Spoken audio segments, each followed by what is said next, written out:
তো চলেন আপনাদের মাঝে একটা জিনিস শেয়ার করি। এটা হচ্ছে আমার সবচেয়ে একটা ফেভারিট খাবার আলু ভাজি।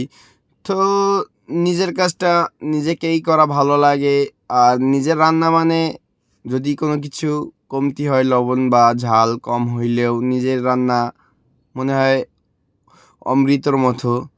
তো নিজের রান্না নিজেই করতেছি, এর পিছনে ক্রেডিট আছে আমার ওয়াইফের।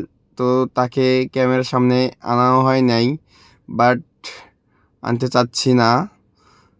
তো নিজের রান্না নিজেই করতেছি। আর জানি না আপনাদের কোন খাবারটা পছন্দ বা কেমন খাবার আপনার পছন্দ, কিন্তু বাট আমার আলু ভাজি হইলে আর কিছু লাগবে না, এনাফ। তো চলেন দেখা যাক রান্না করতে পারি কি না। তো আমরা ছেলে মানুষ, আমরা চাইলে এমন কোনো কাজ যে পারবো না, অসম্ভব কোনো কিছু নেই। কিন্তু তারপরেও রান্না করতেছি তো, যদি কোনো ভুল ভ্রান্তি হয় কেউ উল্টাপাল্টা মিন করবেন না। তো চলেন দেখা যাক শেষ পর্যন্ত কি হয়, আমি পারি কি না। তো অবশ্য আমি চেষ্টা করলে সব কিছুই পারি, না পারার কিছু নেই। তো প্রথমে কড়াইতে আলু দিলাম।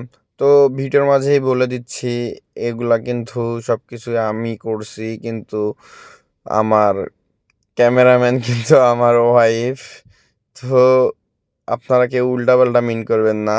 তো ভিডিওটা অনেক বড় হয়ে যাচ্ছে, তো চেষ্টা করতেছি শর্টকাটে করার জন্য। তো আলু ভাজি আমাদের প্রায় শেষের দিকে হয়ে গেছে প্রায়।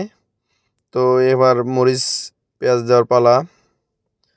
তো অবশ্য পুরুষ মানুষ চাইলে সব কিছুই করতে পারে, কিন্তু ধৈর্য লাগবে। তো অবশেষে আমাদের আলু ভাজিটা কমপ্লিট হয়ে গেছে। তো সবাই ভালো থাকবেন, সুস্থ থাকবেন, আল্লাহ হাফেজ।